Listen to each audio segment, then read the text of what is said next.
Maya Torres had spent the last 3 months convincing herself she was finally safe. Safety, she'd learned, wasn't a place or a locked door. It was a fragile state of mind that cracked easily. Still, tonight felt different. The small apartment she'd worked so hard to find was quiet, the kind of quiet that made her believe she might actually sleep without waking up in cold sweats. For the first time in weeks, she put her phone face down, made chamomile tea, and curled up on the couch. She'd blocked Ryland's number. She'd deleted every photo. She told herself again and again, he can't reach me anymore. But fear has a memory. And fear, she knew, had a way of returning long after someone was gone. A soft vibration cut through the silence. Maya froze. She hadn't used any social apps since the breakup. Hardly anyone had her new number. Slowly, almost unwillingly, she reached for the phone. The notification glowed in the dark. Unknown number, you think you're safe? Her breath caught in her chest. She stared at the words so long her tea went cold. Her mind tried to rationalize it. Wrong number, spam, some sick joke. But her heart knew better.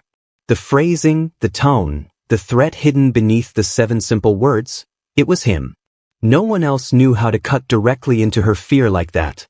No, she whispered, setting the phone down, hands trembling. He can't be out.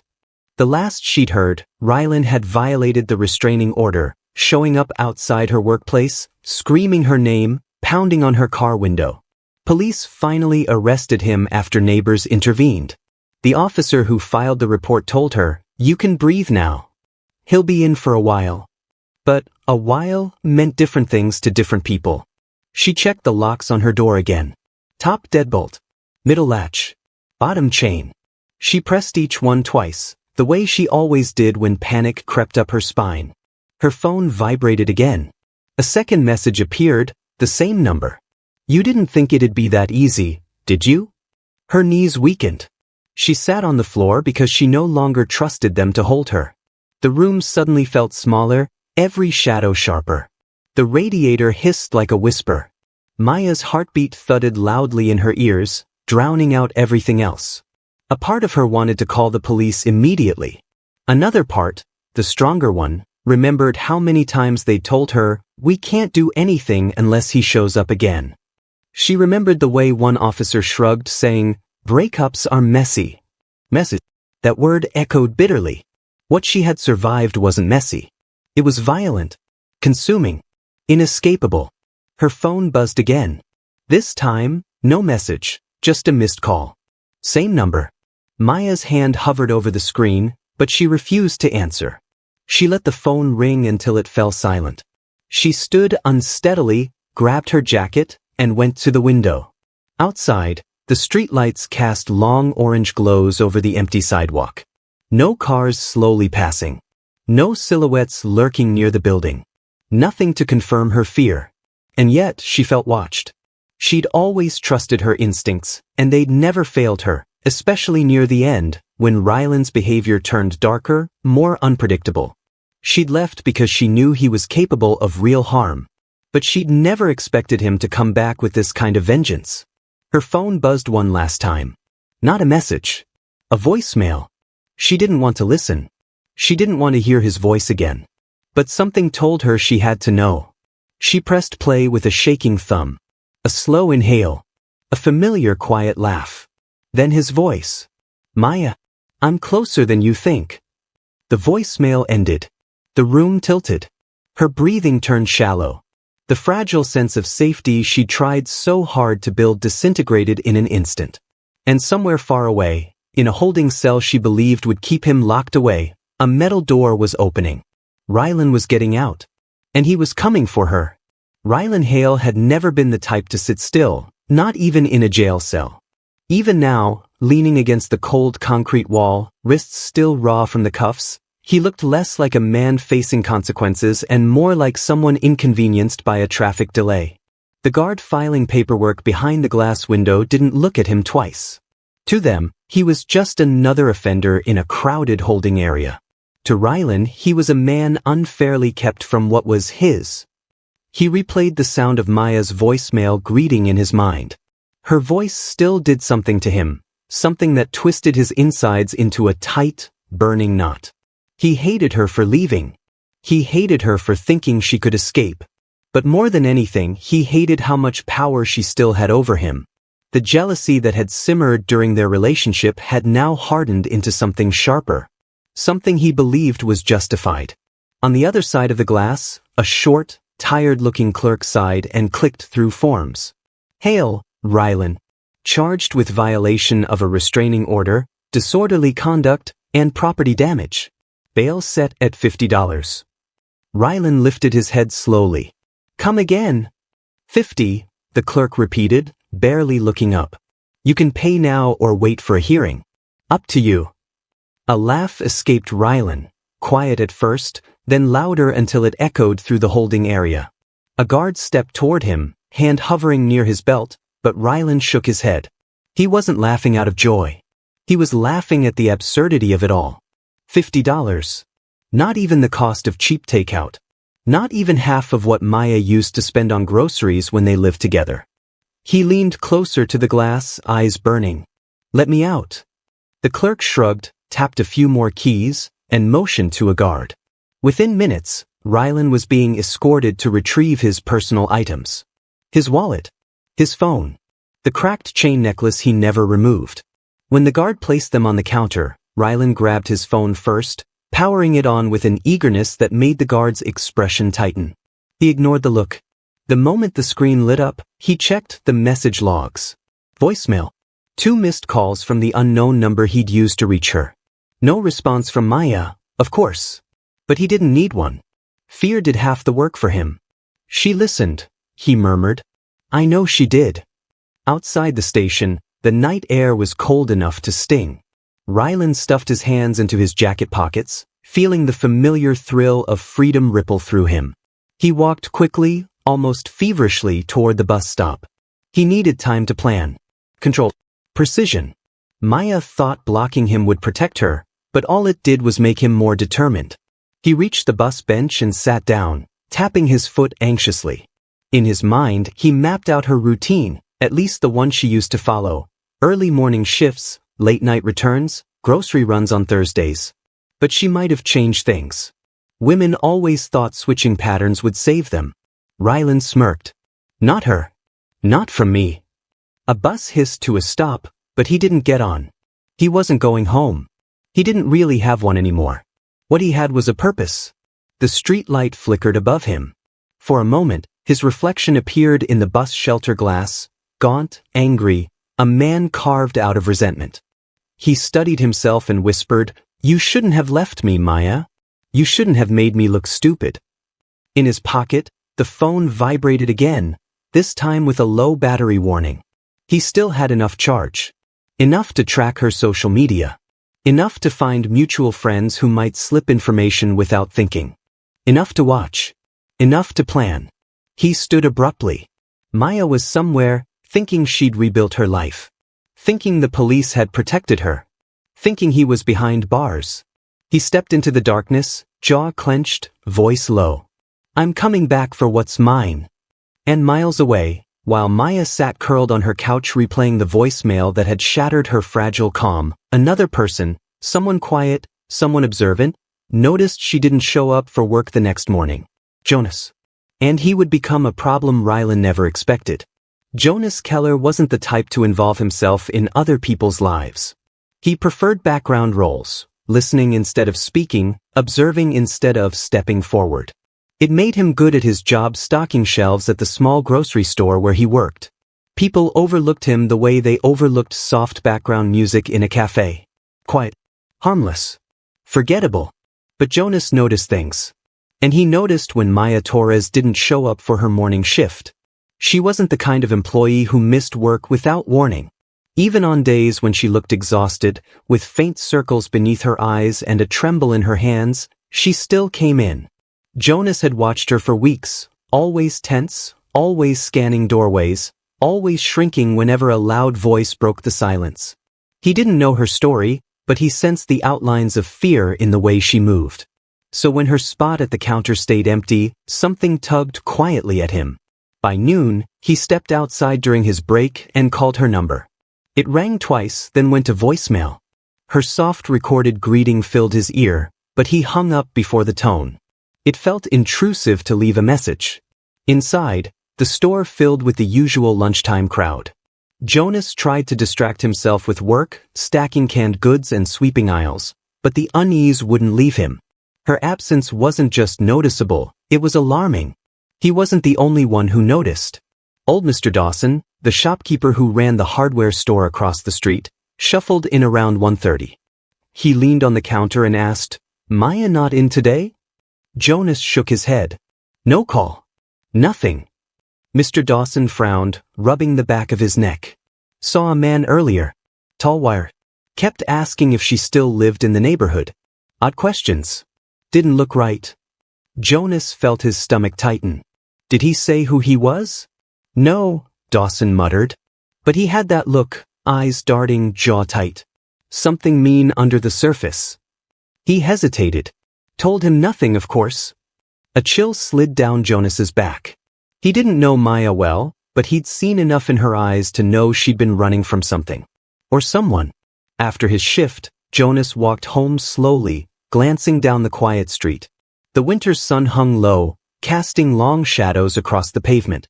When he passed near Maya's apartment building, he hesitated. The windows were dark. No movement. No lights. He stood there longer than he meant to, listening to the hum of distant traffic. He wanted to check on her. Knock on the door. Make sure she was all right. But Jonas wasn't bold like that. And he had no right to pry. Still he lingered. Across the street, just beyond the glow of a flickering streetlight, a shape moved. A man leaning near the alley entrance. A man with eyes that didn't blink nearly enough. Jonas couldn't make out his face, but the posture alone radiated tension, coiled, wolfish, watching. Watching the building. Watching for someone. Jonas felt the hair rise on his arms. He took a small step back, heart tapping faster. The man shifted, turning slightly toward the doorway as if expecting it to open. Jonas didn't wait. He hurried home, that uneasy tug turning into a knot. He didn't know Maya's story yet. But now he knew one thing for certain. Someone dangerous was looking for her. And by morning she would start noticing the signs too. Maya didn't sleep. She couldn't. Every time she drifted off, the voicemail replayed in her mind, "I'm closer than you think."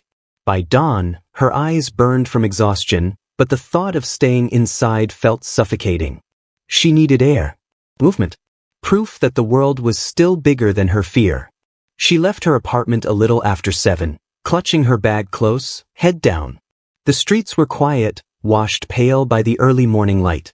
She kept glancing over her shoulder even though she knew it made her look paranoid. But paranoia had saved her before. At the corner, she stepped into the small cafe she used to visit on her way to work.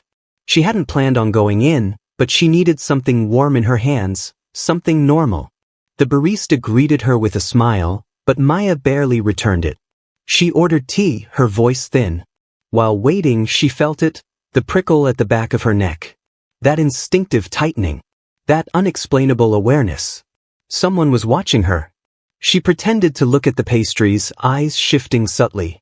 Through the window, a figure stood across the street. Hoodie up. Hands in pockets. Still as stone.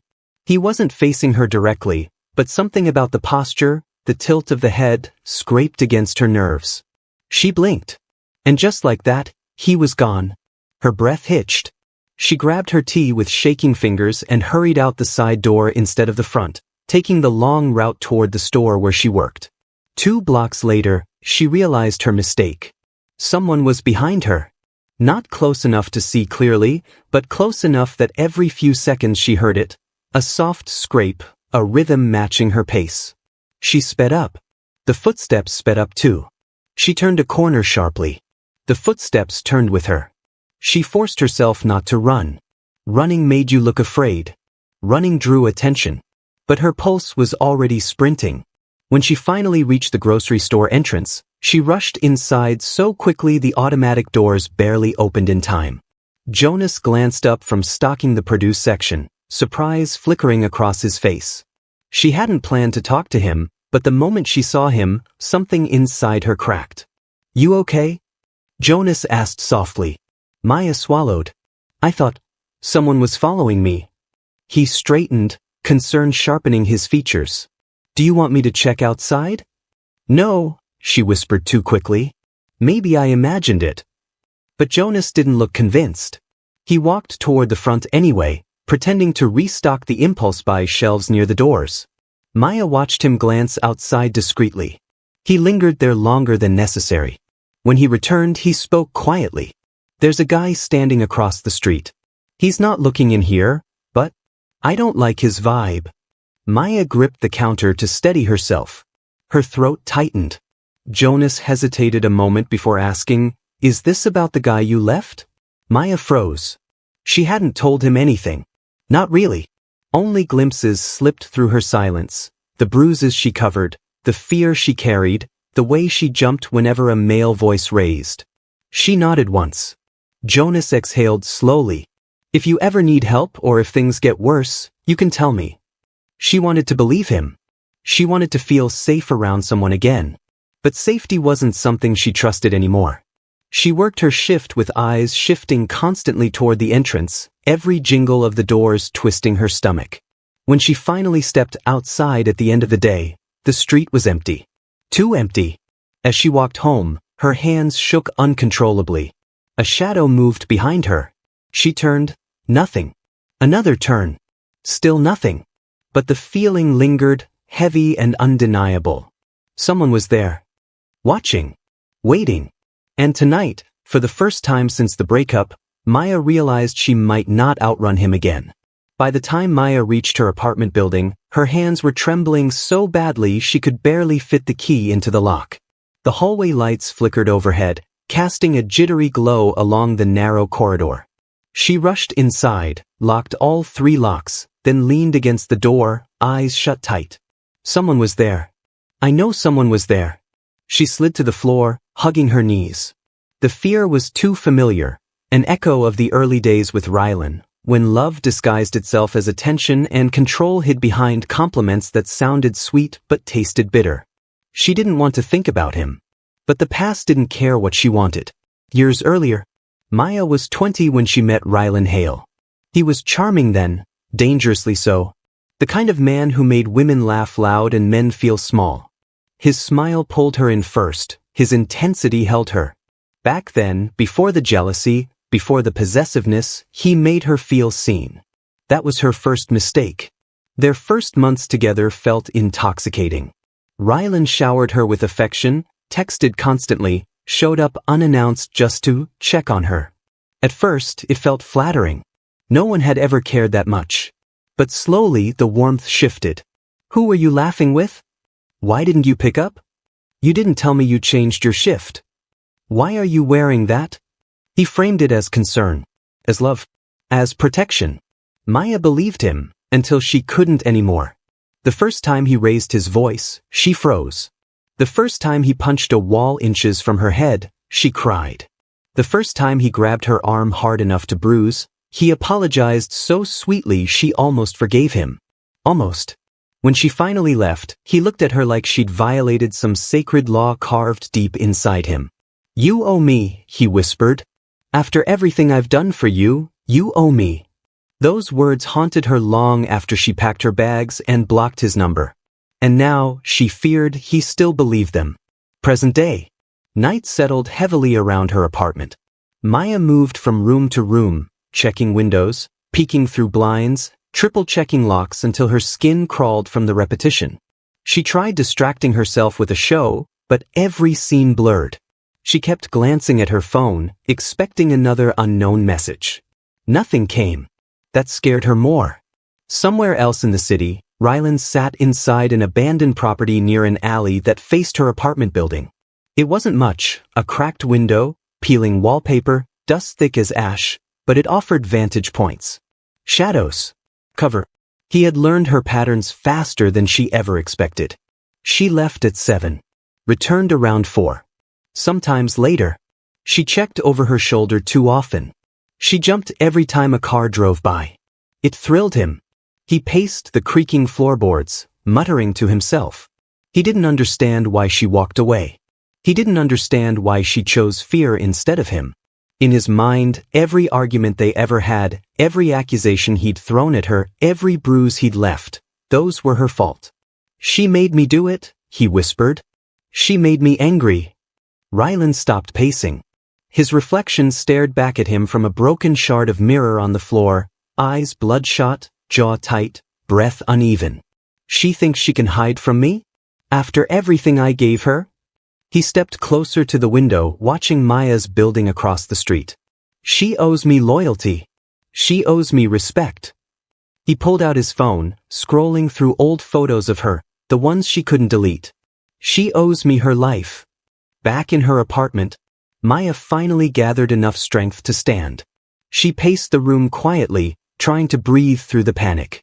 She didn't know what Rylan wanted now, but she feared she already knew. She looked out the window one last time before closing the curtains tightly. Stillness. Silence. But her instincts screamed otherwise. Somewhere in that quiet street, someone was waiting. Someone who believed she belonged to him.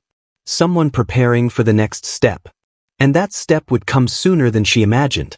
Because tonight, Rylan planned his first move. And tomorrow, it would begin. The police report would later call it the first physical escalation. But for Lydia, it felt like the moment the ground beneath her life cracked open. It didn't happen in some shadowed alley or deserted parking lot. It happened on a bright Tuesday afternoon, in a neighborhood where kids rode bicycles and old women watered plants on balconies. Normalcy made it worse. Violence hiding inside daylight always feels more deliberate. She had been walking home from the community center, clutching a folder of volunteer forms against her chest, when she felt it again, that prickling, invisible warning spreading across her skin. A presence. A shadow that didn't belong to hers. A rhythm of footsteps that paused when she paused, resumed when she resumed. For days she had tried to convince herself it was paranoia, that nobody would be reckless enough to stalk someone after already making bail. But logic rarely matters when the threat believes the world owes him obedience. The sound grew closer. Lydia kept her pace steady but shifted her grip, thumb sliding toward the small whistle hanging on her keychain. She'd promised Officer Grant she would carry it at all times. He won't stop, the officer had said softly. Men like him never think they're done.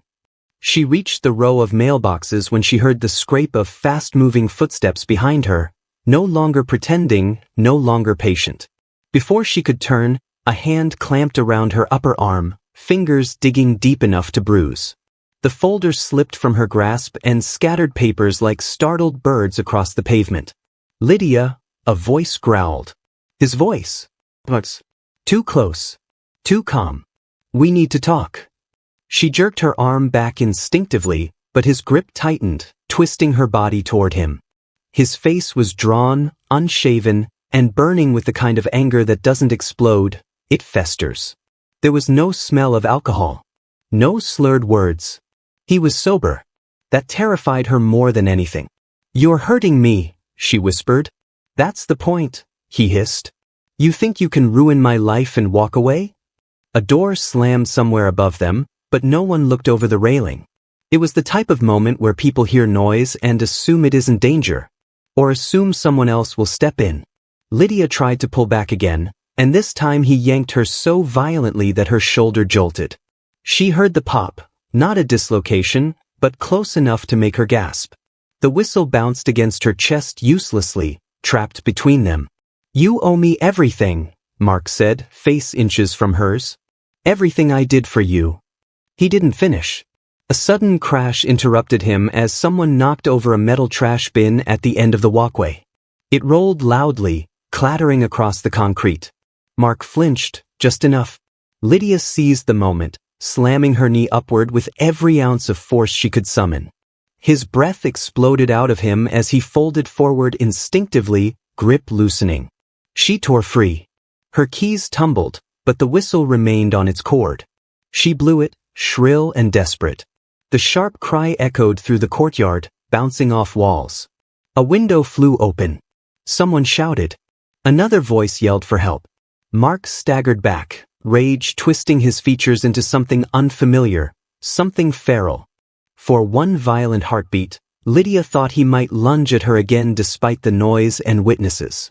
But then he turned, bolting down the alley, vanishing behind a row of parked cars.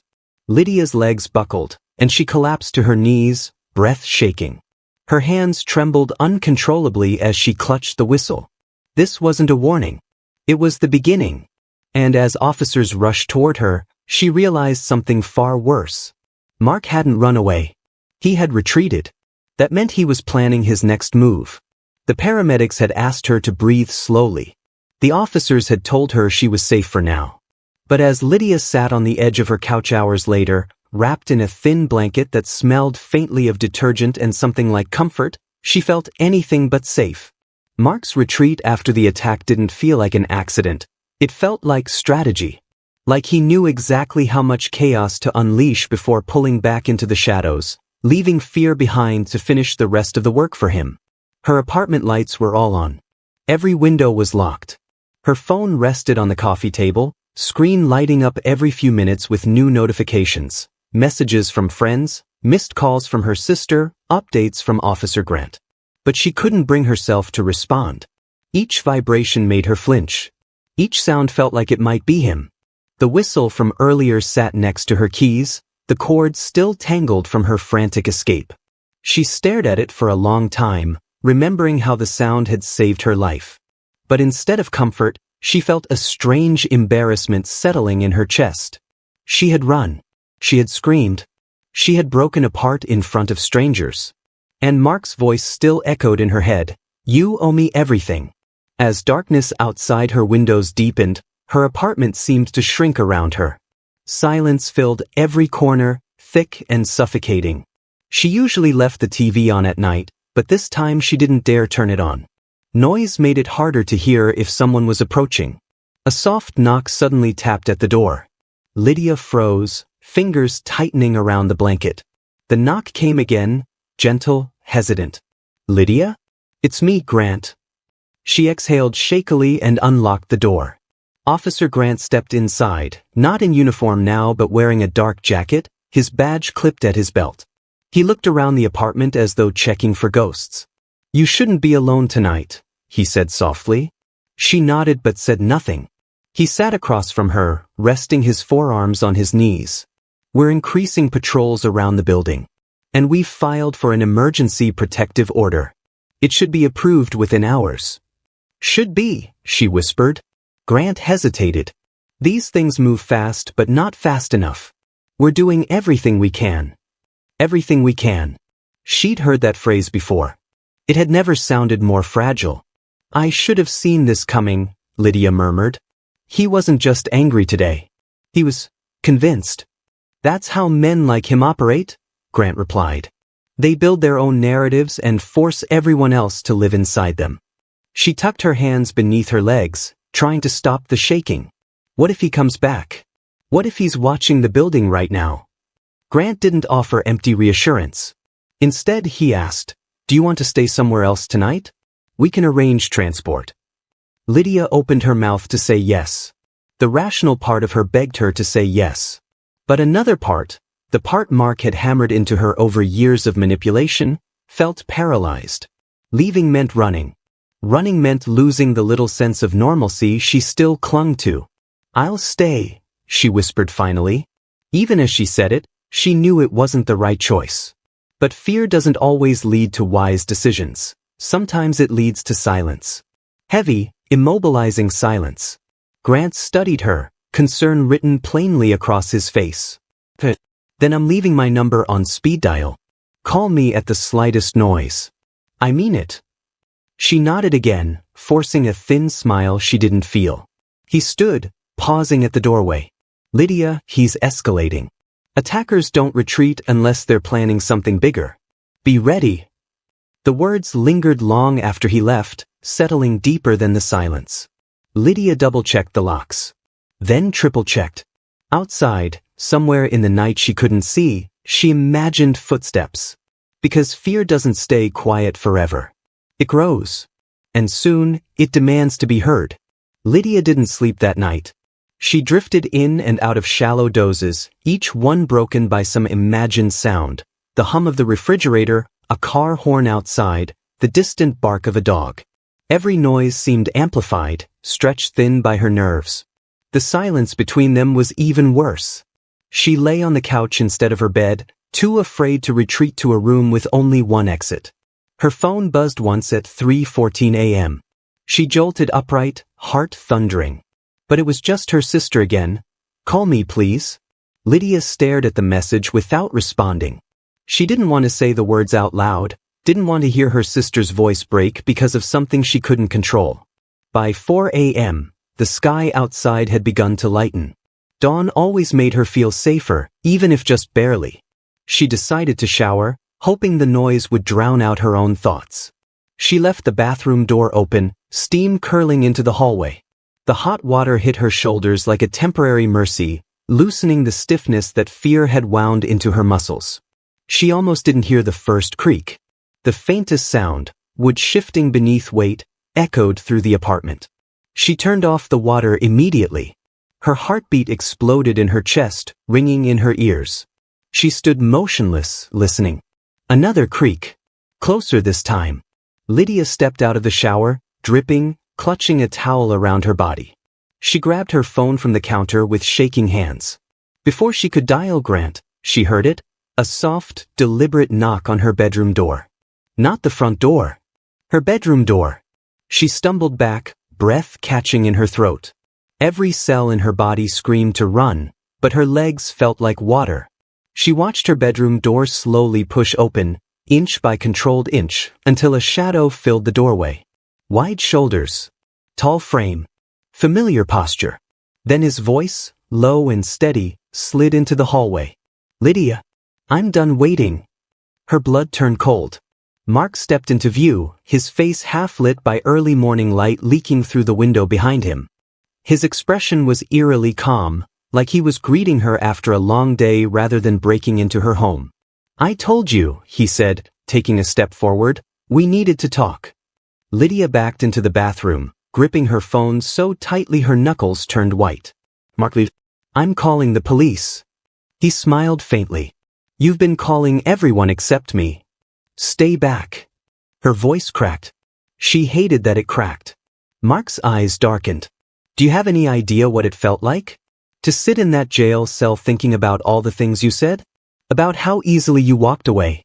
And then you ignored me. You pretended like I didn't exist." "This isn't about you anymore," she whispered. "It's always been about me," he snapped, stepping inside the bathroom doorway. Water from the shower dripped onto the tiles between them, the only movement in the stillness. Lydia's thumb hovered over the call button, but Mark lunged forward faster than she expected. She leapt sideways, barely dodging him, scrambling across the bathroom floor. Her towel slipped as she reached the hallway, but she didn't stop. She ran. Mark chased after her, grabbing her wrist and slamming her against the wall. Pain shot through her shoulder. "Stop running from me." "Let go," she screamed. He tightened his grip, but her free hand shot upward, grabbing the whistle hanging on the key hook beside the door, the same whistle that saved her once. She shoved it into her mouth and blew, long and loud, the piercing shrill splitting the early morning air. Mark recoiled, covering his ears. She shoved past him, unlocked the front door with trembling fingers, and darted into the hallway, screaming for help. Apartment lights flicked on. Doors opened. Someone shouted. Mark, realizing he was no longer alone with her, bolted back into the apartment and toward the fire escape window. Lydia collapsed against the wall, sobbing as neighbors rushed toward her. Someone grabbed their phone. Someone else wrapped a jacket around her. And through the chaos, her mind repeated one truth. He had found her. And he wasn't done. The hallway still echoed with the sounds of neighbors murmuring, doors closing, and footsteps retreating, but Lydia felt none of it. She sat on the floor wrapped in someone's jacket, shaking uncontrollably. Officers rushed in minutes later, Grant among them, his expression shifting from relief to fury the moment he saw her bruised wrist and wet hair. "He was here?" Grant asked, kneeling beside her. She nodded. "He came through the window, into my bedroom." Grant clenched his jaw. "We'll sweep the building. He won't get far." But Lydia wasn't convinced. Mark had moved like he already knew every corner, every weak spot, every blind angle in her home. That wasn't desperation, it was planning. Paramedics checked her vitals. Officers photographed the damage. Someone taped off her apartment. But through it all, Lydia felt one pressing truth settling into her bones. Staying here was no longer an option. An hour later, Grant escorted her outside. Dawn had fully broken now, washing the building in pale light. Lydia wrapped her arms around herself as the cold morning air hit her damp skin. "You'll stay at the safe unit the department uses?" Grant said. "Secure location. Patrols outside. No one gets in without going through us." Lydia nodded, grateful, exhausted, but deeply unsettled. "I just want to disappear," she whispered.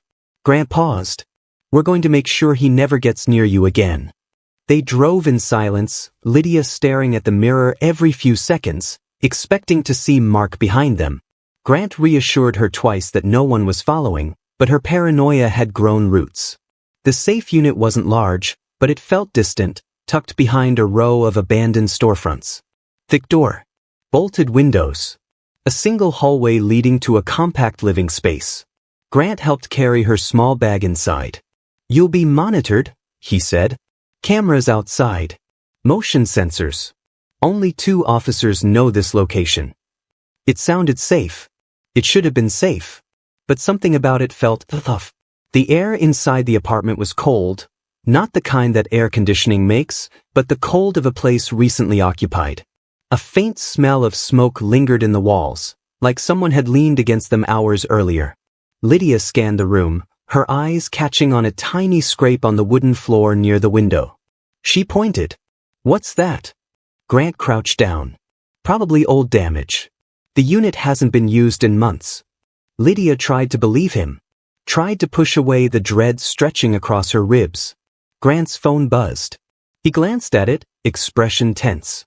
"I need to step out and coordinate the patrol team. Leave your phone on. Lock the door behind me." She did as told. When the door shut, the silence inside the safe unit felt heavier than her own apartment had. She walked slowly toward the living room window. A street light flickered outside. A car passed. Then her phone vibrated. A new message.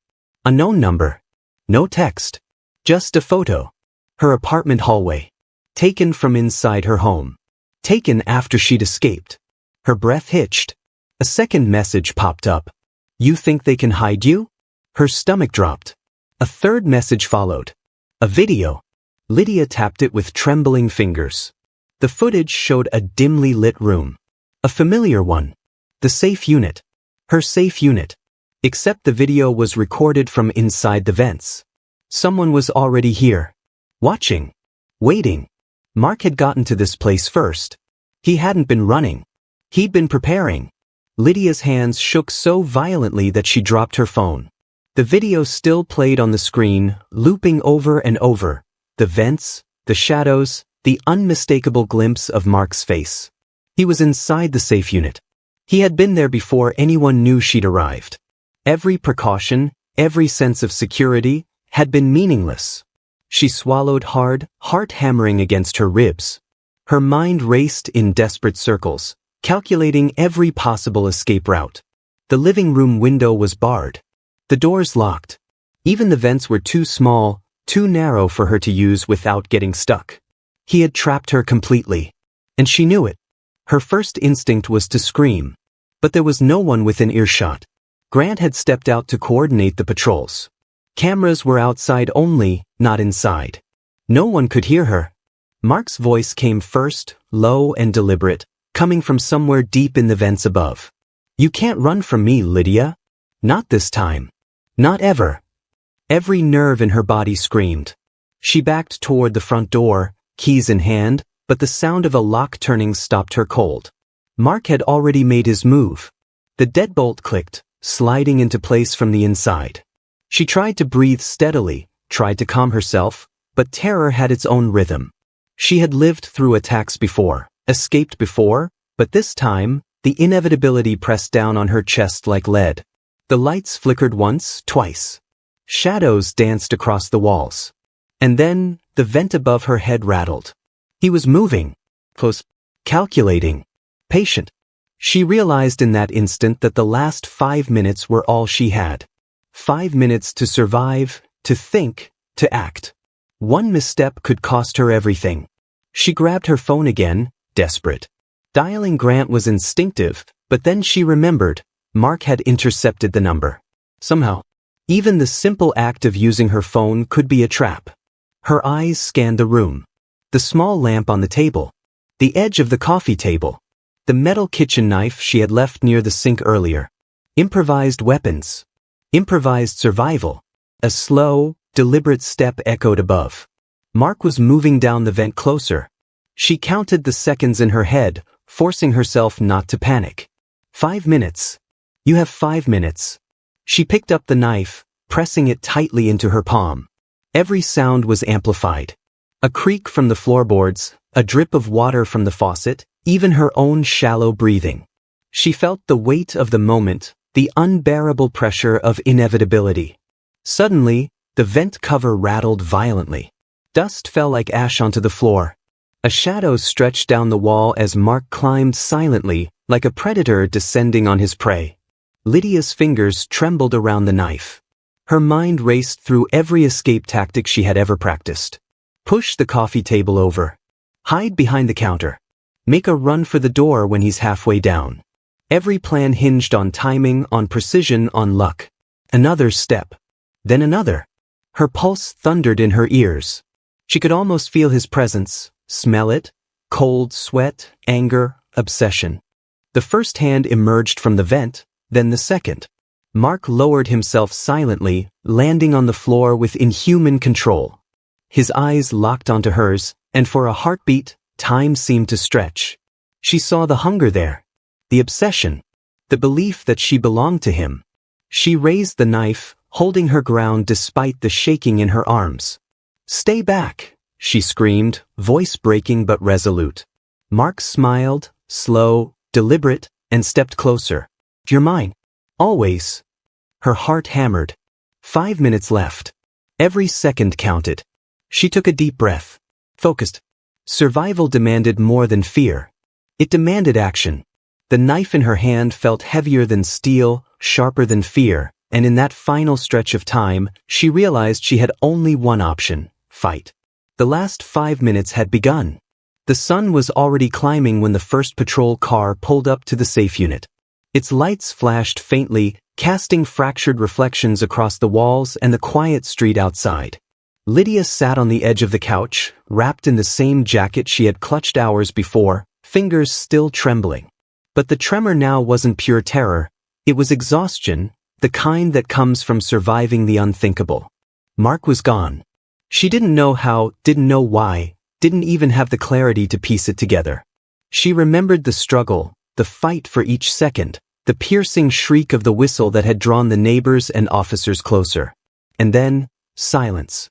A silence so complete it felt almost sacred. Grant entered first, rushing toward her with the unmistakable relief etched across his face. "Lydia, are you?" His words caught when he saw her seated, eyes wide and hollow. He crouched beside her, voice low. "You're okay. You made it." "I think so," she whispered. The words sounded fragile, foreign to her own ears. She ran her fingers through damp hair, still sticky from the shower hours earlier, trying to pull herself back into the present. Outside, the chaos of the previous night had dissolved into routine. Officers scanned the perimeter. Patrols circled the block. The street was quiet, almost eerily so, as though the danger itself had evaporated. Lydia forced herself to breathe. Inhale. Exhale. One step at a time. She realized she had been holding herself together in pure survival mode for hours, every thought hyper-focused on the next movement, the next escape. Now, the world was moving around her, but she felt a dissonance, a hollow space where adrenaline had once surged. Grant stayed with her, quietly observing, ready to intervene at the slightest flinch. "He won't get you again," he said firmly. "We have confirmation he's been apprehended in the neighboring district. Surveillance caught him leaving the city. He's finished." Finished. The word felt surreal. Lydia's mind replayed every moment. The The first attack, the whistle's shrill scream, the last 5 minutes when survival had demanded more than fear. Mark, the obsession, the terror, had all vanished like smoke in the morning light. She tried to stand but wobbled slightly. Grant reached out instinctively. "Easy. Take it slow." She nodded. Slowly, painfully, she walked toward the window. The street outside seemed mundane now. Mailboxes, parked cars, the faint hum of distant traffic, but to her, it felt miraculous. She had survived. She had endured. She had faced the monster, and it was gone. Lydia's chest heaved as tears came freely, unbidden. Relief, grief, exhaustion, and rage mingled into a weight she didn't yet know how to carry. She let herself cry, leaning against the window, the first real acknowledgement that it had ended. Grant placed a hand lightly on her shoulder. "It's over," he repeated. "The monster is gone." She looked at him, eyes tired but resolute. "It is," she whispered. And for the first time in weeks, she felt the possibility of breathing again, of reclaiming even a fraction of the life that had been stolen from her.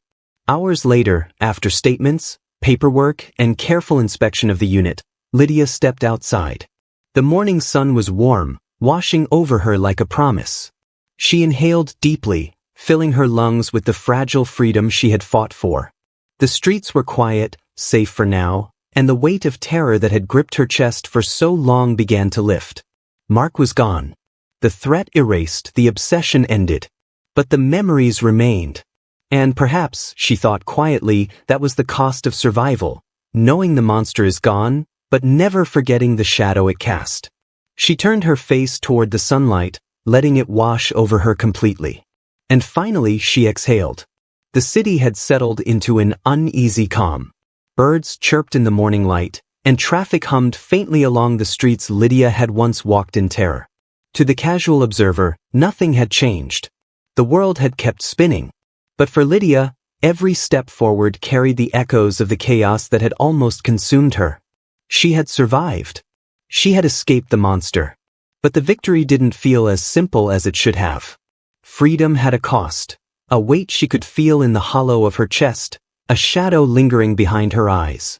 Her apartment had been restored after police forensics cleared it. Officers had replaced locks, inspected windows, installed additional alarms, and even set up temporary surveillance measures. Friends and family checked in, offered support, and tried to assure her that she was safe. But Lydia understood something no reassurance could erase. Safety could be constructed, but peace could not. The first night back alone, she sat at the edge of her bed, staring at the pale ceiling. Memories of Mark's obsession, of his calculated steps through vents and shadows, haunted her in ways she hadn't anticipated. Even the small things, the creak of the floor, the flicker of a streetlight, could still trigger that raw, primal fear. She realized freedom wasn't merely leaving him behind. It was living with what he had done, carrying every scar, visible and invisible, into each new day. Yet, as the hours passed, she noticed something stirring within herself. A subtle, almost imperceptible strength she hadn't acknowledged before. It came not from being untouched, but from having survived being broken. Each memory of terror, each moment she had screamed, fought, or fled, had left her stronger, sharper, more resilient. She walked slowly through her apartment, running her fingers along walls she had once feared. The kitchen, the living room, the bathroom, all had been battlefields in one sense or another, yet they now belonged to her. She paused at the window, looking out at the street below. Neighbors went about their routines, unaware of the nightmare that had unfolded just days prior. Her phone buzzed. A message from Officer Grant. Checking in. "How are you feeling today?" She stared at it for a long moment, thumb hovering over the screen. Then she typed back, carefully, deliberately, "I'm alive." That's enough for now. For the first time in weeks, she felt the faintest glimmer of peace. Not the naive kind that pretends danger doesn't exist, but the tempered, hard-earned kind that grows from endurance. She understood that freedom wasn't simply the absence of chains. It was the ability to move forward despite the memories, to exist fully even when the past refused to vanish. She stepped outside into the sunlight, letting it warm her face. The streets smelled of rain-soaked concrete and blooming flowers from the nearby park. Children's laughter echoed faintly, and for a moment, the fear that had once defined her life felt like a distant shadow. She breathed in deeply, savoring the air as though tasting life for the first time. Yet even as she moved forward, Lydia acknowledged the invisible scars she carried. Therapy sessions, support networks, and time would help. But the awareness of what freedom truly cost, the nights of terror, the injuries endured, the unrelenting obsession she had faced, would remain part of her story. She walked a little faster, then paused to look back at the building that had once been her prison and her battlefield. The memory of Mark's voice, his obsession, and his relentless pursuit lingered like a warning. Freedom is never free. Every moment of safety must be earned. Every breath of peace is a victory. And Lydia had earned hers. She turned forward again, stepping into the bustling street. The city moved around her, vibrant, alive, and indifferent. But she carried her story with quiet determination. She had survived, she had endured, and now she could live, not as a victim, but as someone who had confronted darkness and survived. Freedom, she realized, would always carry a price. But in paying it, she had discovered something more powerful, herself. The monster was gone. The terror had passed. And while the memories would never fully disappear, Lydia could finally move forward, one cautious, resilient step at a time.